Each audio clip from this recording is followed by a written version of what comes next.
The story kicks off as Hikaru spots a powerful beam of light shooting out from a building. Alarms blare inside, and the guards are freaking out after realizing something seriously important has been stolen. The thief is named Aki, and she makes an acrobatic escape, but the guards catch up to her on the roof. But Aki's no ordinary thief, she's a mecha Yude host. So she whips out her weapon and starts taking them down, but they're packing anti-mecha Yude gear. Despite her best efforts, she's captured and another host steps in, ready to reclaim the stolen cube. Aki's mecha Yude isn't staying quiet, it speaks up insulted by how poorly its kind is treated. The blue-haired guy couldn't care less, seeing mecha Yude as nothing more than tools for humans. He retrieves the cube and taunts Aki, but she's not done yet. With some tricks up her sleeve, she breaks free, and an epic battle ensues. The guy demands she be captured, but Aki is too quick and agile. In the chaos, she knocks the cube loose, breaking its container. Then a massive surge of power erupts from it, the same light Hikaru saw earlier. As the energy flares, Hikaru feels something strange, like a voice calling out for help. The next day, Hikaru heads to school, still shaken by what he saw.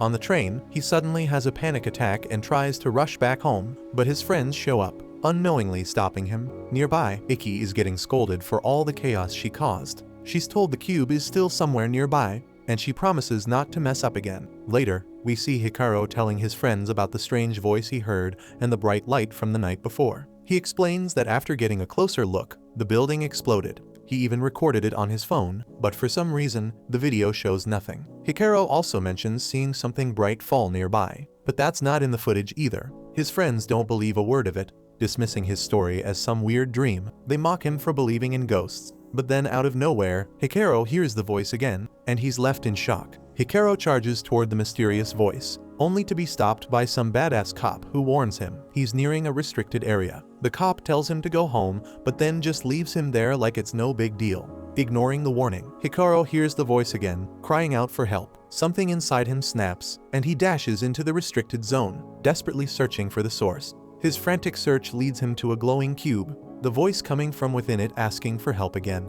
Hikaru is now shocked but curious, so he ends up touching the cube anyway. The cube suddenly shoots straight up into the sky, and now Hikaru is in a state of extreme panic when he sees it come back down, but before it touches him, it unleashes a massive burst of power. The light is blinding, so intense that even Aki wherever she is notices it. Hikaru, however, has bigger problem. A giant arm suddenly sprouts out of his back, and the arm is celebrating its freedom. Even weirder, Hikaru can't feel the arm at all. Then, while he's still trying to figure out where the voice is coming from, the arm casually reveals itself. It thanks Hikaru for saving it and asks for his name, but Hikaru, understandably losing his mind, has no idea what's going on. But the arm tries to be polite and introduces itself first, only to realize it's forgotten its own name. Hikaru, in full panic mode, tries to shake it off, but the arm is stuck to his hoodie like some clingy pet. Then, before Hikaru can even process this madness, a drone shows up and declares that its target has been found. Hikaru, thinking it's just some delivery drone, ignores it in his attempt to ditch the arm. But surprisingly, this is not an Amazon package, it's a weapon of mass destruction, and now Hikaru has to run for his life. As he runs, Hikaru yells at the arm to leave him the hell alone and go hang out with its drone buddy, but the arm insists that Hikaru is its only friend now. In the chaos, Hikaru trips, and the arm accidentally yanks his pants off. Pantsless and panicking, Hikaru still manages to use the arm to fend off the drone and stop it from slicing him in half. The arm points out with perfect timing that now is really not the time for laughing.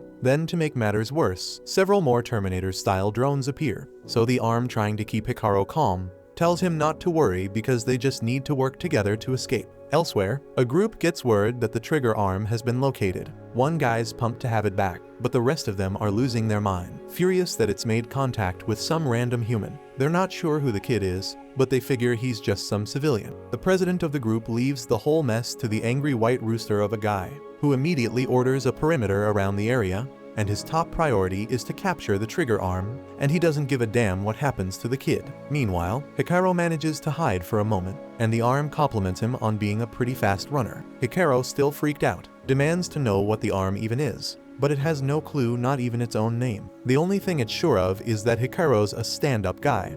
The arm goes on to explain that without something called arbitrium, it can't move freely, so Hikaru's confused, wondering what this arbitrium thing is, but the arm's all over the place and just asks for Hikaru's name. Hikaru, still not interested in chit-chat, walks off, pointing out that the arm seems to work just fine for escaping on its own. The arm concernedly warns that they might still be in danger, worried about Hikaru's safety. But Hikaru's not having it. He blames the arm for all the trouble and says he'd be safer if he got far away from it. The further Hikaru gets though, the more the arm starts to weaken, practically begging him not to leave it behind. Hikaru hesitates and rushes back to help, but the arm recovers just as quickly, so Hikaru tries to leave again. This back and forth goes on a few times, and it becomes painfully obvious that Hikaru has to stick close or the arm will lose its energy completely. Realizing he's got no other choice, Hikaru reluctantly throws his hoodie back on, with the arm still attached. Just then, the drones show up again, but this time, Hikaru snaps and demands that the arm do something useful.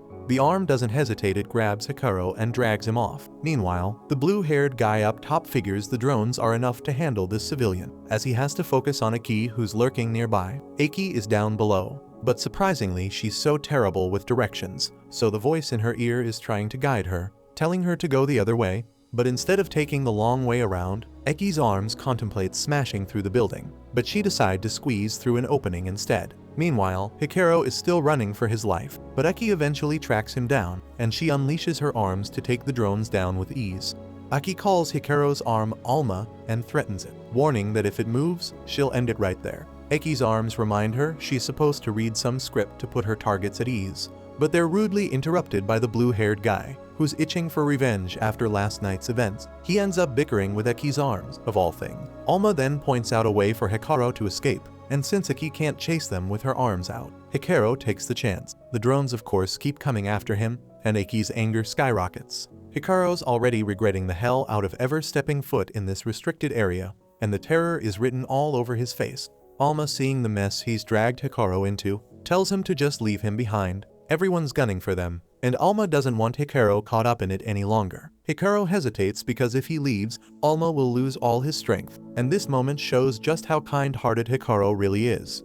Alma's resolve strengthens, and he reminds that he never wants to see good people get hurt, so he tells Hikaru to forget everything and run as fast as he can. Just then, Aki obliterates the blue-haired guy, and she's had it with Alma's constant running. Alma cornered surrenders and agrees to do whatever Aki says, as long as she lets Hikaru go. But Hikaru's no longer the same scared kid, so he's done with being a coward, and it also would leave a sour taste in his mouth if he ran away now. Aki, clearly fed up, decides she'll have to destroy both of them. But Alma does something unexpected. He tells Hikaru to step forward, but Hikaru hesitates confused, so Alma insists this is the only way out. Hikaru takes a deep breath, trusts the arm he just met, and charges forward. And in that moment, Alma undergoes a wild transformation, giving Hikaru the power to land a punch on Aki so hard that all she can do is reach out helplessly as they make their escape. They crawl out of a sewer not long after, and Hikaru finally introduces himself properly this time. Back at the building, some kid collapses in fury, demanding to know who stole his mecha Yude. He's seething, declaring that the trigger arm is his. Meanwhile, Aki's boss is disappointed to hear she let the arm slip away, but he gets it because no one could have predicted a civilian would manage to control Alma. Time's ticking though, and their enemies will be hot on their trail, so he orders Aki back out to retrieve the arm. Later on, Hikaru heads to school, trying to act normal while hiding the fact that he's got a giant, talking arm attached to him. He then thinks he's in the clear until he walks into class, and his heart sinks when he spots Aki, now the newest student in school. Ignoring everyone, the furious Aki drags her seat right next to Hikaru's seat, and introduces herself with a cold, angry glare, and that shit leaves our poor boy completely speechless. Then, as Hikaru tries to shrug off Aki's intense death glare, he has no idea that someone else is also keeping an eye on him. Two agents, Wanner and Twos, are watching him from a nearby building. They work for the Kagami Group and have been assigned to recover the trigger arm by any means necessary, including murder. Although Twos isn't thrilled about the idea of killing a kid. Later after class, Hikaru sneaks into the bathroom, hoping to escape Aki. He never imagined she'd actually follow him to school, but today it doesn't seem like she's looking for a fight. Hikaru figures she's trying to avoid making a scene on school ground. Regardless, Alma thinks this is their chance to talk things out. Yesterday's chaos left them no choice but to fight Aki, but thinking back, she did seem somewhat friendly at first, though Hikaru remembers it a bit differently, and his missing favorite pants a proof of that shit day. Still, there aren't many people he can talk to about Alma. His options are limited: go with Aki or head to the police.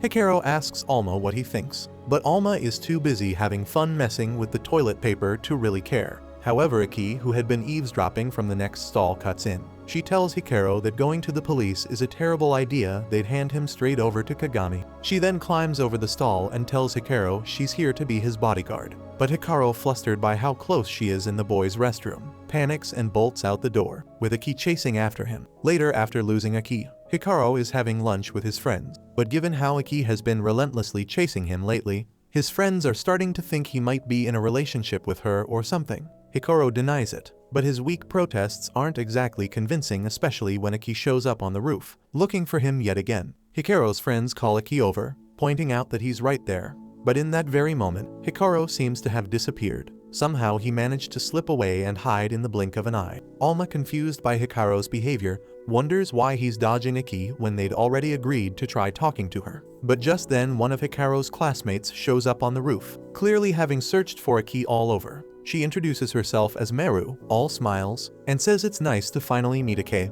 But Aki's reaction is not exactly warm and fuzzy. Meru, being as cheerful as ever, mistakes Aki's cold expression for nerves. After all, she's the new kid. So by trying to make things less awkward, she offers Aki a tray of cookies as a welcome gift. Hikaru braces himself, half expecting Aki to blow up, but to his shock, Aki seems completely mesmerized by the cookies, and without a second thought, she grabs a fistful and shoves them into her mouth. Meru, a little taken aback by how fast Aki inhaled the cookies, is happy her gift was appreciated. She then asks if they can be friends, and Aki, still chewing, casually says she doesn't mind. Watching this unfold, Hikaru is stunned because Aki seems way more normal than he had initially though. But that doesn't mean he's about to strike up a conversation with her. So he slips on his noise-canceling headphones and decides to nap his way through the rest of the day, hoping to avoid her. Meanwhile, as Aki continues devouring the cookies, Meru starts asking about her relationship with Hikaru. That's when Aki suddenly remembers she was supposed to be looking for him this whole time.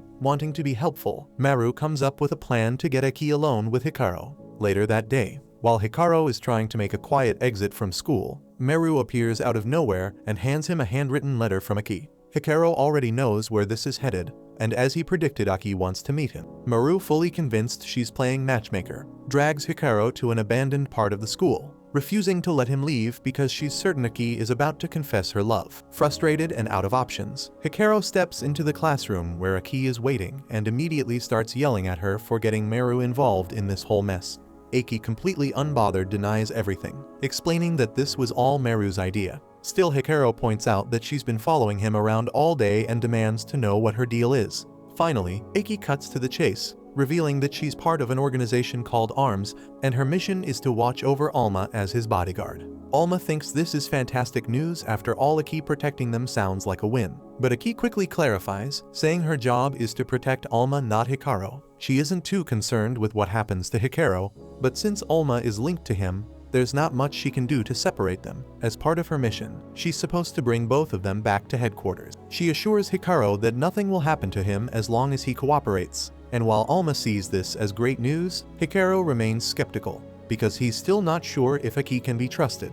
Alma understands Hikaru's hesitation, but insists that Aki knows something important about him, something they need to find out. Alma is still curious about who he is, and Hikaru feels bad for him, so Hikaru reluctantly agrees to go with Aki, even though he doesn't fully trust her. But before committing though, Hikaru demands to know why Alma loses power whenever he moves too far away from him. After witnessing this firsthand, Aki's mind short-circuits for a moment. In her experience, a mecha Yude fusing to something as simple as a jacket shouldn't be possible, and there's no intel on anything like this. She then steps closer to Hikaru, telling him she needs to take him in for testing. But her sudden aggression freaks him out, so Hikaru panickedly asks Alma if there's any way they can get out of this.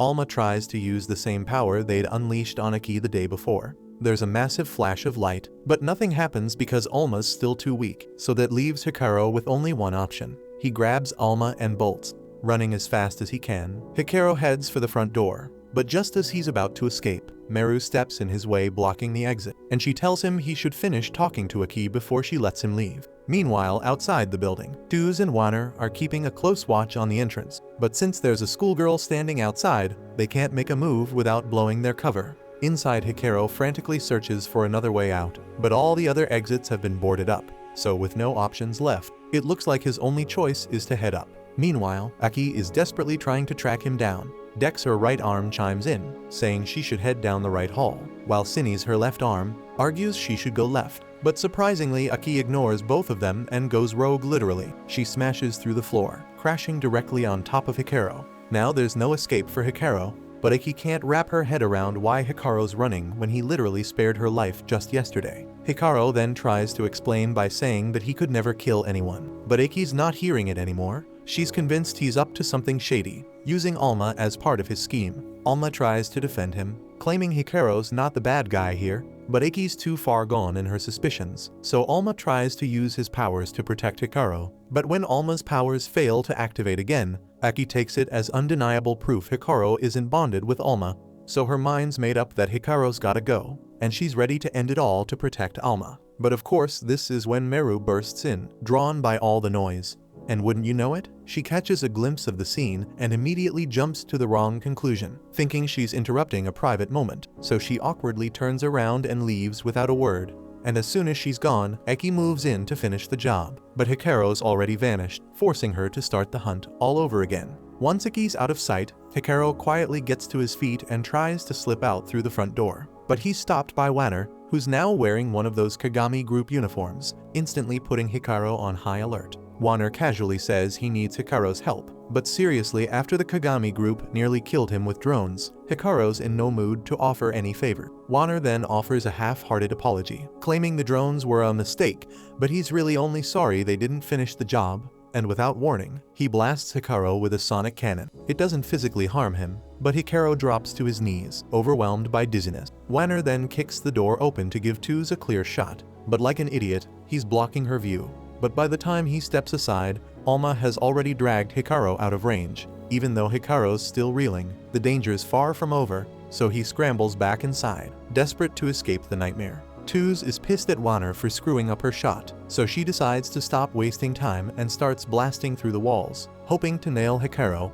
Hikaru is freaking out, sure that she's going to kill him, but Alma has something else on his mind. Even though Wanner's using a mecha Yud, Alma can't sense any consciousness from it, which is seriously weird. Right then, Wanner hits Hikaru with another sonic wave, and Hikaru crashes at the end of the hallway. But just as Tuz takes her shot, Eki swoops in, saving his life at the last second. Not backing down, Wanner fires off another sonic wave, so Eki tries to block it. But just like Hikaru, she gets dizzy and drops to the ground. Wanner is loving every minute of this because he lives for making people suffer. But Eki not going down that easy, so she pushes herself back up, determined to protect Alma, and she begs Hikaru to run while he still can. Hikaru hesitates, not wanting to leave Eki to fight alone, but she begs him to go because they can't let the Kagami group get their hands on Alma. Hikaru finally listens, dashing away while Eki keeps Wanner busy. But of course Wanner's not done. He pulls out a new weapon, and Eki has no idea how to handle it. Meanwhile, as Hikaru races up the stairs, he grows increasingly frustrated with everyone coming after him.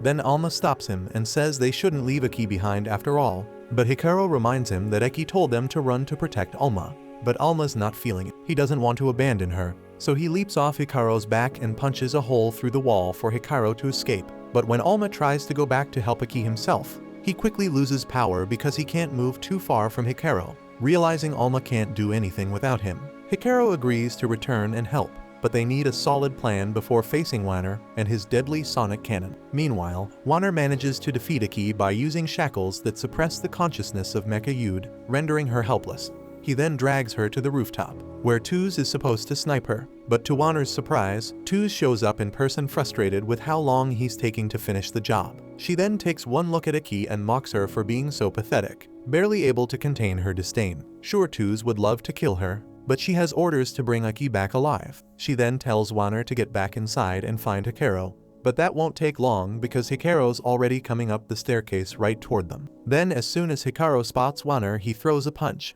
But let's be real, he's no fighter and Wanner easily dodges it. Hikaru may not have fists of fury, but at least he knows Wanner's attacks won't work on him. Wanner decides to blast him anyway, but Hikaru's got noise-canceling earpieces in, making him immune to the sonic wave. His goal was just to buy enough time for Eki to get back in the game, but when he glances at her, he realizes she's been captured, and that throws a wrench in his plan, so by thinking fast, Hikaru comes up with a new one. He then throws Alma at Eki, hoping to get those shackles off her Mecha Yud. But of course Alma starts losing power the second he's too far from Hikaru, so now Hikaru has to sprint closer, and somehow Tuz, who's supposed to be a sniper, completely misses her shot. Alma and Hikaru manage to free Aki, and the moment she's back on her feet, she grabs Tuz, using her as a human shield to charge straight at Wanner. Wanner hesitates because he doesn't want to blast Tuz, but she orders him to fire for the sake of the mission. He follows through, but all he manages to do is knock Tuz out cold. So Aki wastes no time and delivers a knockout blow to Wanner as well. The building is on the verge of collapse after all the damage their fight caused, and just before it crumbles, Tuz regains consciousness and flies away, leaving Wanner to get buried in the rubble along with the others.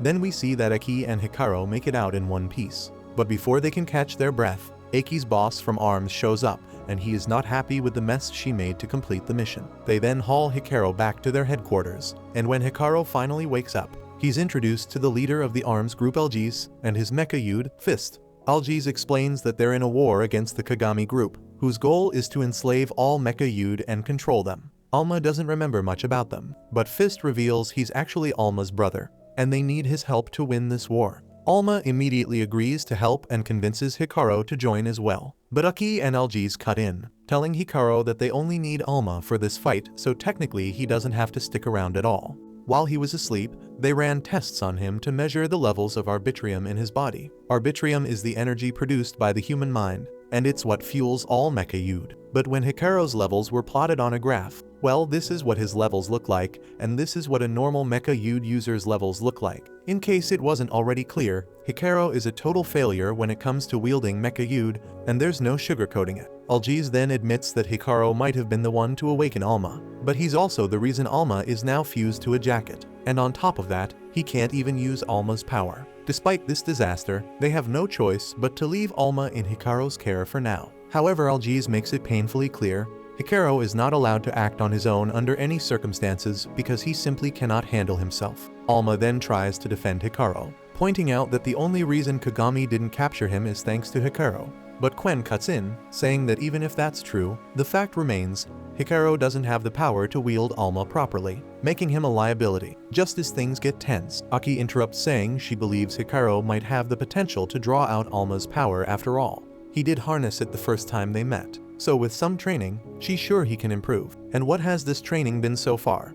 Alma doing push-ups on the school roof. Sure, Hikaru's grateful Aki offered to train him, but he's seriously questioning how effective this is when Alma is doing all the work and he's just sitting there. But Aki tells him that training arbitrium is all about spirit, so he just needs to psych himself up to make himself stronger. That's all well and good, but it still doesn't explain how exercise is supposed to boost his arbitrium. Nonetheless, Hikaru decides to just roll with it for now. A few moments later, Aki gets a call from ARMS, telling her she has to return to headquarters immediately. So she cuts Hikaru and Alma's so-called training short and drags them back with her. Apparently, there's been a string of incidents where mecha youth have been ripped away from their wielders, and surprisingly, this guy is the third victim this week. Algiz is convinced this has Kagami's dirty fingerprints all over it, likely the work of a new agent. So his top priority now is to recover the stolen mecha youth as fast as humanly possible before things go from bad to worse. Alma, clueless as ever, asks what too late even means, so Dex breaks it down for him.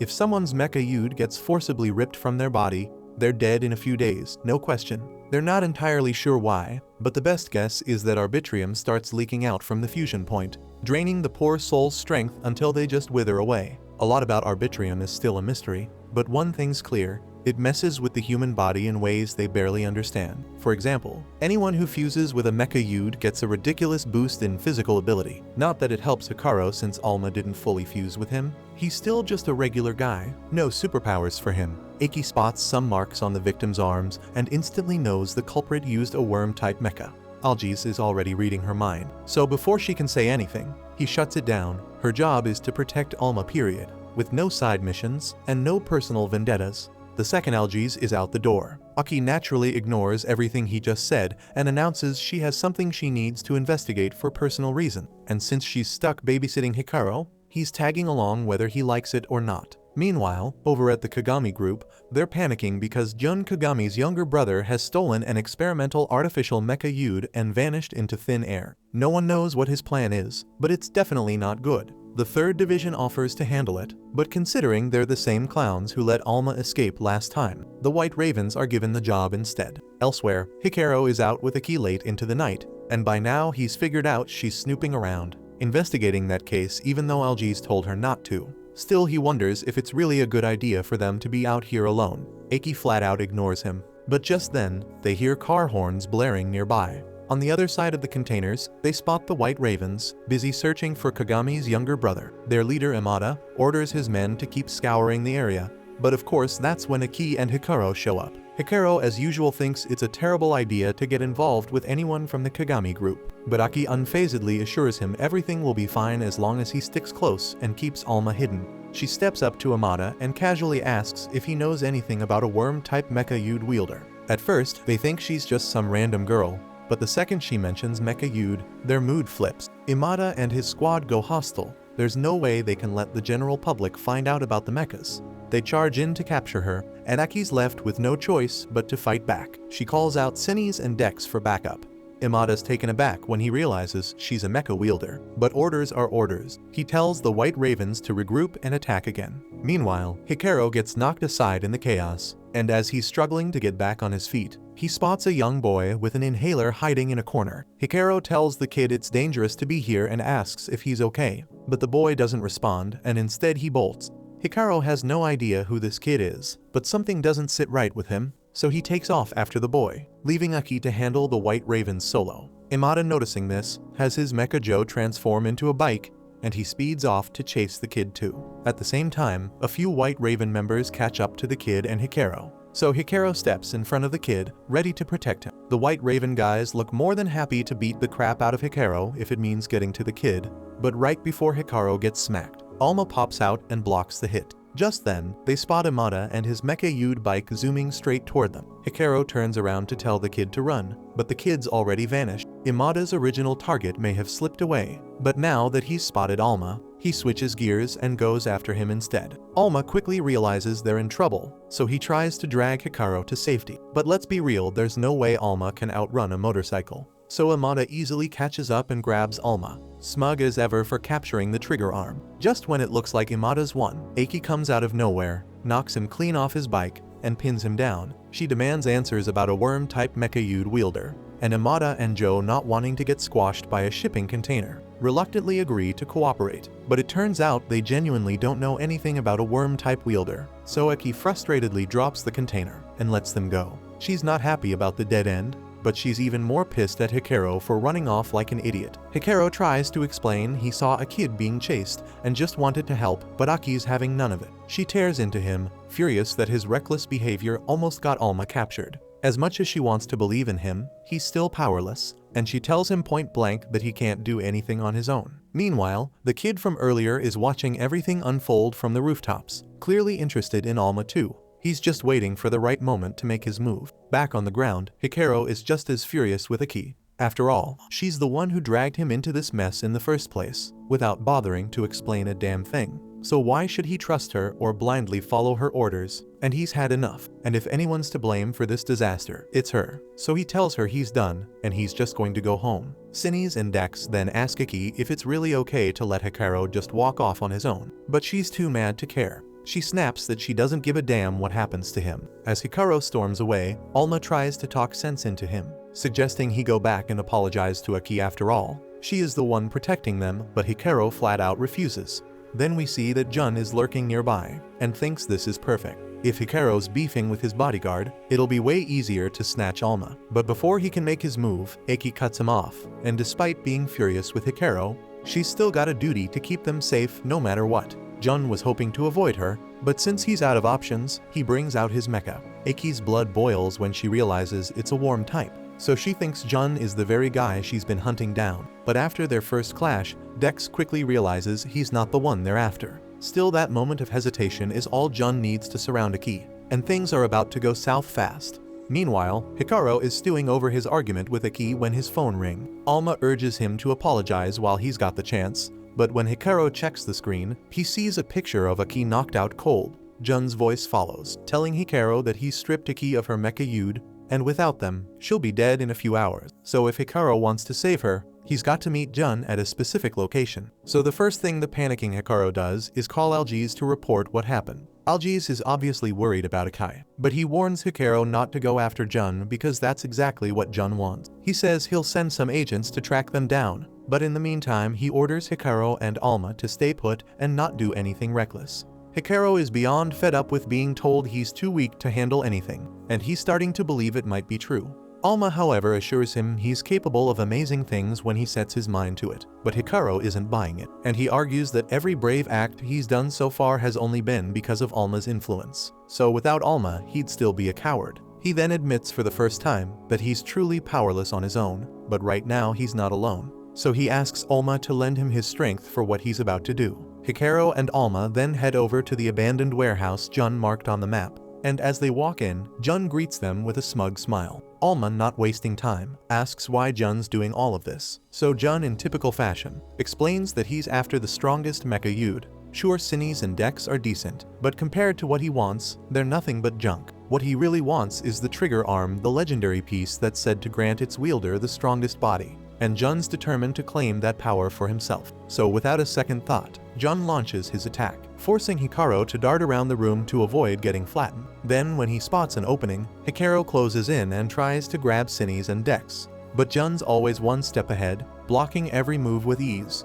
Jun laughs and mocks him, calling Hikaru nothing but a weakling. Hikaru doesn't argue because he knows he's weak, but that's not stopping him from doing what's right. With resolve burning in his eyes, he charges back in, managing to outmaneuver Jun just enough to break through his defenses. Frustrated beyond belief, Jun can't believe how hard Hikaru's making him work. To make things worse, his asthma starts acting up, and he's had enough. Deciding to put an end to this, he traps Hikaru inside a massive energy cage, leaving him nowhere to run. Then, with no hesitation, Jun electrocutes him until Hikaru crashes to the ground, completely drained. Seizing the moment, Jun grabs Hikaru and begins ripping Alma away, pulling them apart piece by piece. At last, Jun thinks it's over, he's finally got Alma, and now he can fix his broken body. But just as he begins to celebrate, Alma shockingly still moves and knocks him flat. Jun's completely baffled mecha you'd aren't supposed to move on their own. His confusion only deepens when Hikaru, who should be on the verge of death after having his mecha ripped out, starts moving too. Hikaru reaches out for Alma, and as soon as they touch, Alma's true power is unleashed, sending a clear message to Jun he's in deep trouble. Jun tries forming a massive fist to knock them out, but it's pointless. Hikaru and Alma are on a different level now, and they crush his attack like it's nothing. Together, they launch a fist at Jun, and just when he thinks he's blocked it, Hikaru rushes in and finishes him off with one final, brutal punch. Jun's completely down for the count at this point. Hikaru and Alma finally think they can breathe easy, but nope, they were dead wrong. The head of the White Ravens shows up, and both Hikaru and Alma brace themselves for another fight, but the man waves it off, saying he's not getting paid to brawl with them today. He's just here to take Jun and leave. He also grabs Cinnies and Dex, intending to take them too. But Hikaru steps in, declaring he's not letting the guy walk off with them. The White Raven's leader looks like he's more than ready to throw down, but Jun, still licking his wounds, stops him, saying he wants to be the one to defeat Hikaru someday. He forbids the man from harming Hikaru for now. The man, with a shrug, tosses the mecha you'd back to Hikaru, but not without a parting warning. They'll meet again, and next time, Hikaru won't be so lucky. A little while later, Aki wakes up in a hospital with Cinnies and Dex reattached to her. After learning that Hikaru was the one who saved her, she heads up to the rooftop, where Hikaru is awkwardly trying to sew Alma back onto his jacket. She sits down next to him, and there's an uncomfortable silence. Eventually, Hikaru breaks the ice and asks her what she was really searching for the night before. Aki admits she was hunting for the person who killed her family. The only clue she has is that the killer wields a worm-type mecha you'd. Turns out, Jun wasn't the one. She acted impulsively because of her need for revenge, and she's grateful Hikaru saved her from herself. Wanting to repay him, she offers to sew Alma back together for him. Problem is, Aki's terrible at sewing, and Hikaru quickly tries to stop her before she makes things worse. Just as they're struggling over the needle and thread, Meru walks in with some sweets, and seeing the two of them so close, Meru is instantly struck by what looks like a romance scene, her eyes widening in shock. She squeals, declaring the rom-com love has hit a new level, then runs off screaming that she loves it. Hikaru fumbles to explain, but before he can get a word out, Aki, completely unfazed, dives into the sweets like a maniac, happily munching away. Hikaru is now officially part of ARMS, and just a few days later, he's thrown into his first mission for the team. A couple of other ARMS members are on standby, while Hikaru clings to the top of a transport truck carrying captured mecha you'd. When he peeks inside, he sees a nasty-looking fat guy beating up a scientist. The team had expected this, so they remind Hikaru to stick to the plan, set off the imp they gave him once the truck reaches the interchange up ahead. Hikaru plans to follow orders, but when Alma sees the fat man abusing his shackled mecha Yude, he refuses to just stand by. So he does something reckless that causes the truck to flip over, creating a huge accident on the road. Hikaru gets out unharmed, but now he has to run for his life because Alma's outburst gave away their position, making Hikaru a target. Unfortunately, the fat man throws the entire truck in front of him, blocking his escape. Things are looking grim, so ARMS member Tani and his mecha Carix decide to lend a hand. The man then fires multiple missiles at Hikaru, who barely dodges them. But now 3 mechas are closing in. The fat guy then pulls out an armed cannon, aiming to turn Hikaru to ashes. But just as it seems like Hikaru's done for, Tani zooms in and snatches him to safety. Hikaru is grateful for the rescue, and Alma apologizes for causing such a mess with his impulsive actions. But they barely have time to talk before the fat man locates them again and charges in for another attack. This time though, Aki intercepts him and knocks him to the ground. She's beyond annoyed that Hikaru and Alma bungled such a simple task. So she orders Tani to get them out before they make things worse for the mission. When the fat man gets back up, he notices Aki has 2 mechas, but he still thinks he's got the upper hand because he's packing 3. He tries to kick her, but she easily blocks it. Then he attempts to blast her, but the fool runs out of energy and passes out. Turns out, using a mecha Yude takes serious stamina, and this guy clearly hasn't trained enough to handle more than one. Not surprising considering he's probably never set foot in a gym in his life. Aki then figures he won't be getting up anytime soon, so she calls in the recovery team to come pick him up. But while her back is turned, someone else sneaks in, using a worm-type mecha to revive the guy. By the time Aki realizes something's wrong, the fat man's already back on his feet stronger than before.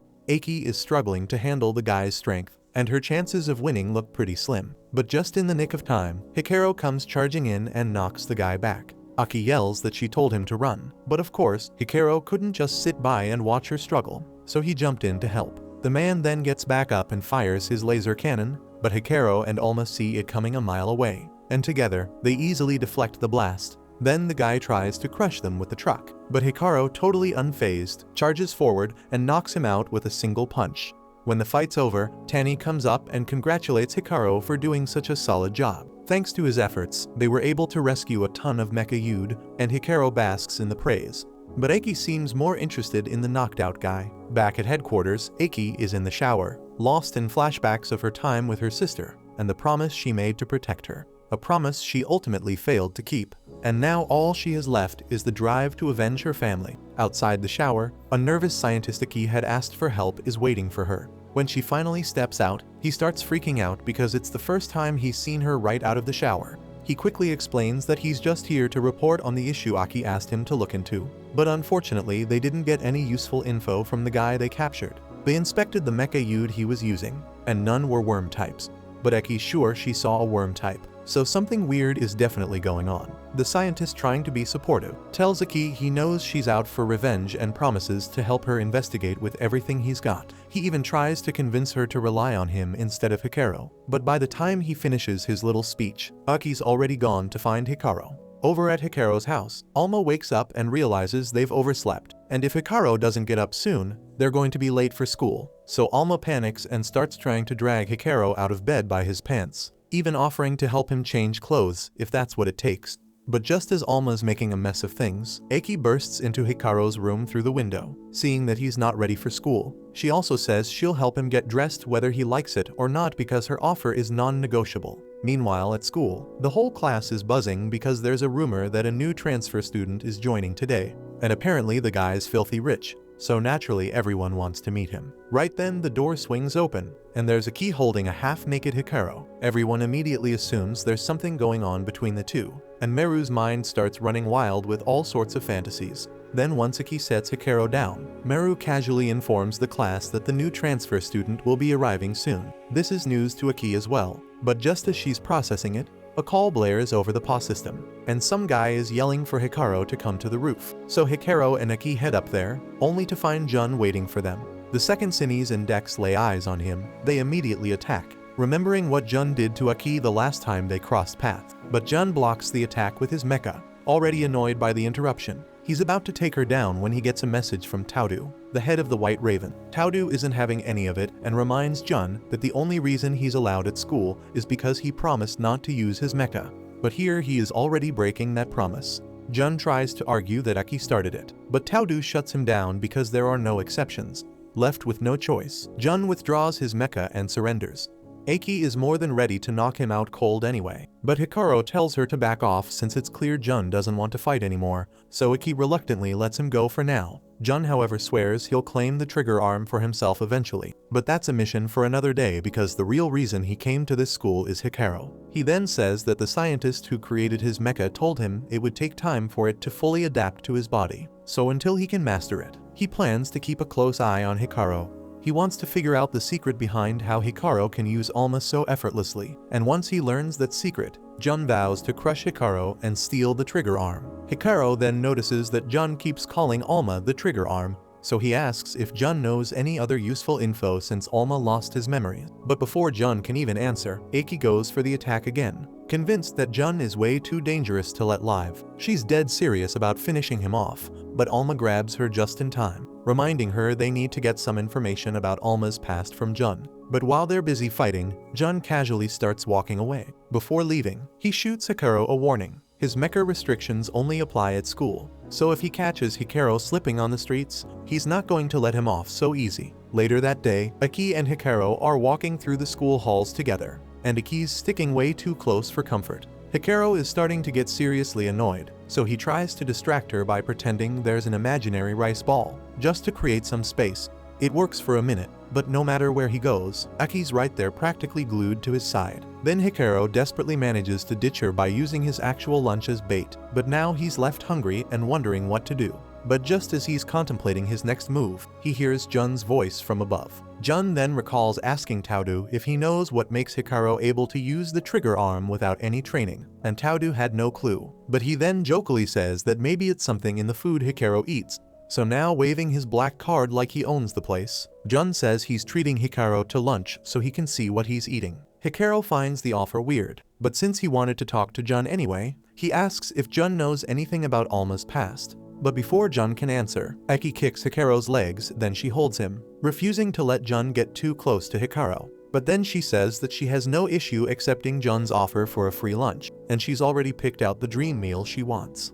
A little while later, Hikaru finds himself hiding out in the bathroom, desperate for some alone time. He tells Alma he's at a loss because Aki won't let him get anywhere near Jun, and it's clear Jun knows something about Alma's past. But Aki doesn't seem to care, and if things keep going like this, Hikaru may never get the chance to ask Jun what he knows. Just then an idea strikes Hikaru, and he might have a way to finally get close to Jun after all. Today is the big sports tournament, and Hikaru thinks this might finally be his chance to talk to Jun. But when the moment arrives, Jun is nowhere to be seen. Just then Hikaru gets smacked right in the face with a ball. Turns out, Jun has been watching from a tree the entire time, and he can't believe Hikaru's reaction time is so slow, even though he's got the strongest mecha. Suddenly Jun senses something flying his way, so he dodges and another ball bounces off the tree, ricocheting right onto Hikaru's head, knocking him out cold. The ball was thrown by Aki, but she had meant to hit Jun, so she apologizes to Hikaru for accidentally taking him out. While Hikaru is unconscious, Meru sees her chance to act out one of her wild fantasies. She ties Hikaru up in a ribbon and stages a showdown between Aki and Jun to see who gets to win Hikaru. Aki's down for it, still holding a grudge against Jun for what he did to her, and Jun, well, he's always game for a fight. But since Meru's pulling the strings, they agree to settle things with a plain old fistfight. Then we see that Meru is loving every second of the drama, while Alma pleads with Hikaru to find a way to stop Aki, reminding him they still need to talk to Jun. Thinking fast, Hikaru comes up with the only thing that might work, and it's food. He then stands up and yells that if Aki gives him a few minutes alone with Jun, he'll buy her dream meal. Aki gets tempted by the thought of free food, so she agrees and drags Meru off, giving Jun and Hikaru some privacy. Once they're alone, Jun asks what Hikaru wanted to talk about. Hikaru and Alma waste no time, asking if Jun knows anything about Alma's past, since the Kagami group seems so intent on capturing him. Alma then explains that he lost all his memories, so any info Jun has would be super helpful. Jun, shocked that the mighty trigger arm has amnesia, tells them that the Kagami group has tons of records on Alma. After all, Alma originally belonged to them. Jun even pulls out a photo as proof. It shows Alma with Yakumo Kagami, the founder of the Kagami Group and the one who built this city into what it is today. Hikaru and Alma are stunned, but Jun admits he doesn't know much beyond that, since the photo was taken decades ago. As Jun leaves, Aki watches from a bridge with Meru tied up next to her. Then Aki gets a call from the scientist she spoke to earlier, and he's found a lead on the worm-type mecha Yude user she's been hunting for. A little while later, Hikaru and Alma head to the city library to dig up some info on Yakumo Kagami. Alma can't wrap his head around why everyone here seems to love the Kagami group so much, considering the awful things they've been doing to mecha Yude. Hikaru agrees their recent actions have been pretty disgusting, but from the people's point of view, the Kagami group has done a lot to improve the city, so it makes sense they'd be adored.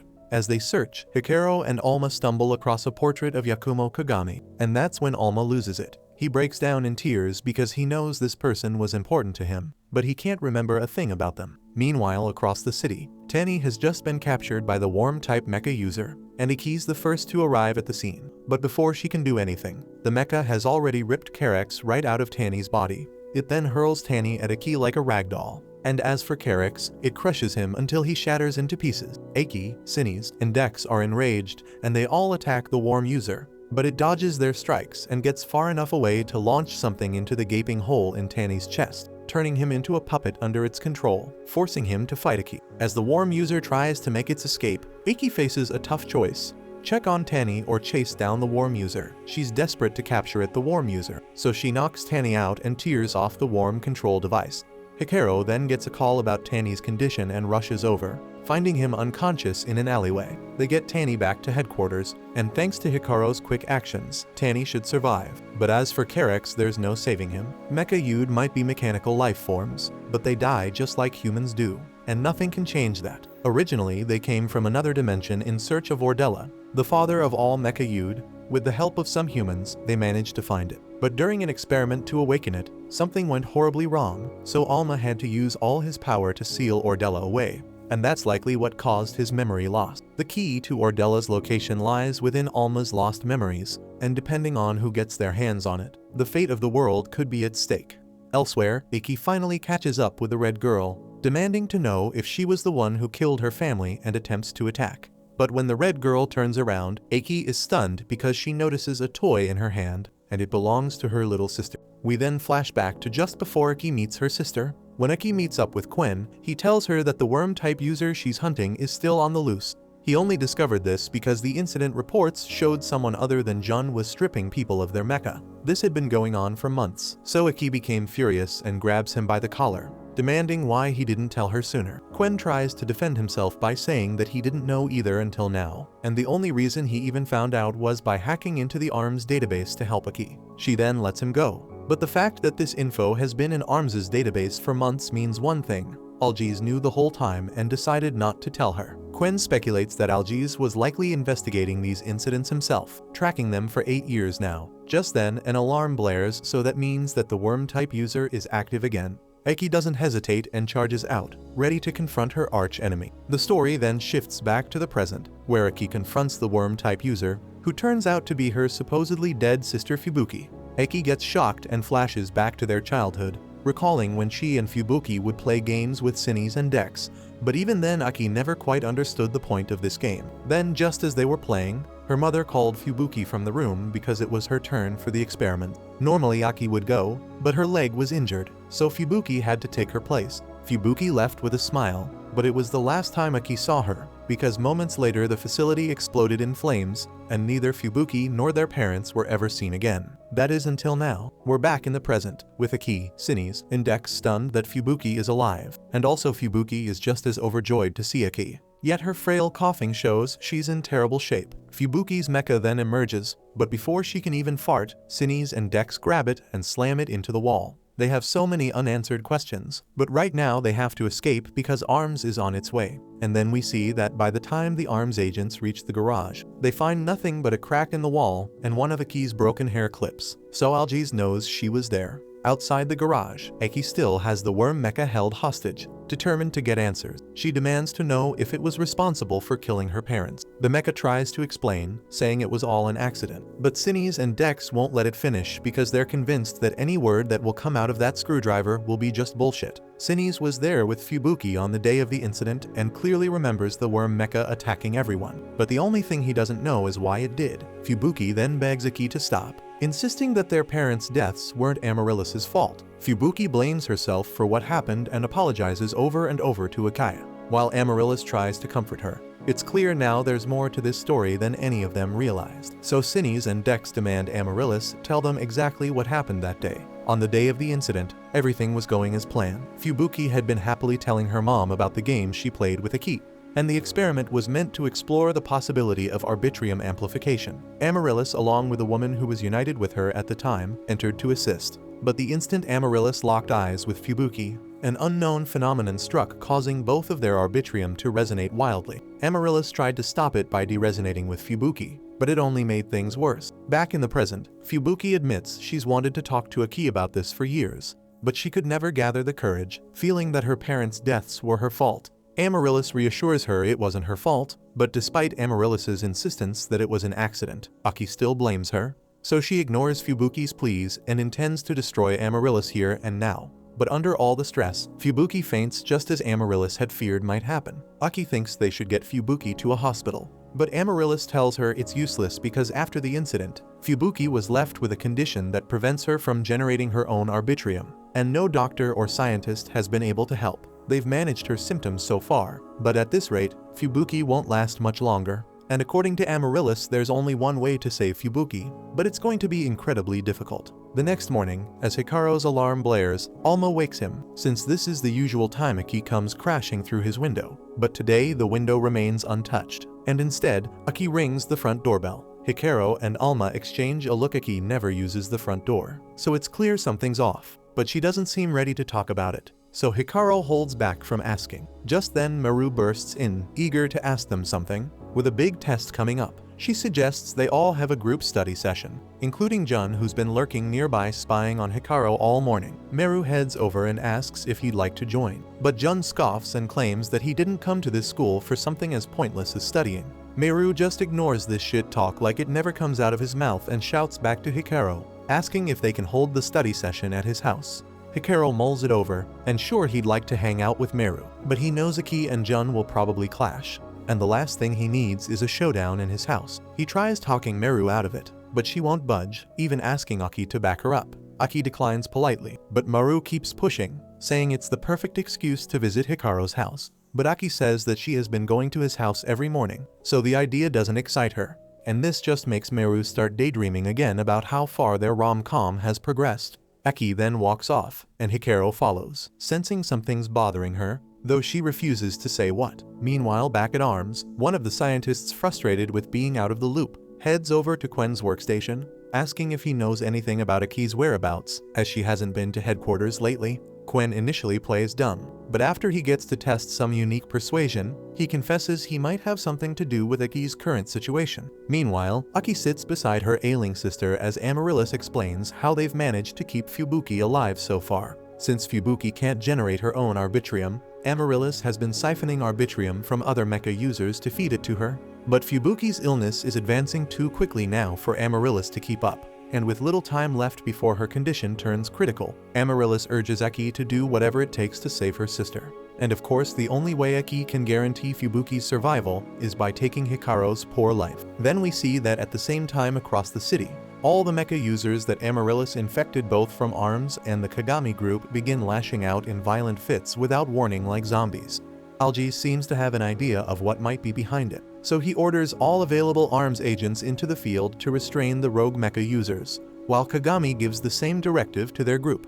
Later that evening, Meru, Jun, and Hikaru are heading to his place to study, but as they're walking, Hikaru gets an urgent message from Algiz, so he quickly cancels on them and runs off in the opposite direction. Soon after, he arrives at ARMS headquarters, where Algiz apologizes for calling him in on such short notice, but explains there's a crisis.